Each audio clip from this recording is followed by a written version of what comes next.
তো দর্শক, সামিয়া টেলিভিশনে আপনাদেরকে স্বাগত।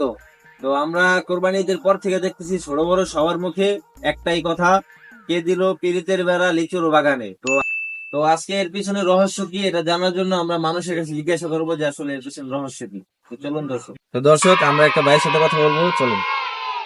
তো ভাই, কথা হলো যে চারিদিকে দেখতেছি সবার মুখে যে কে দিল লিচুর বেড়া পিরিতের বাগানে। তো এই বিষয়ে আপনার মতামত? আরে ভাই, আমি কামলা মানুষ, কামলা দেখতে এলে আমি সব খবর রাখি। তো দেখি পুরো বাগানটা। তো দর্শক, আমরা একটা চাচাকে বেশি তার কাছে জিজ্ঞেস করবো।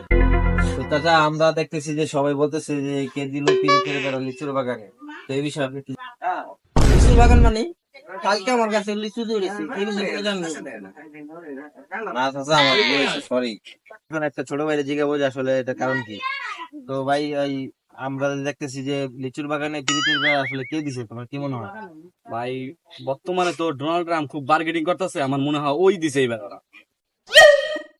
আসলে কি কম দর্শক, বর্তমানে বাংলাদেশের মানুষের চিন্তা ভাবনা খুব ভয়ঙ্কর। এই রহস্যই থেকে যাও, এটা উন্মোচন করার দরকার নাই।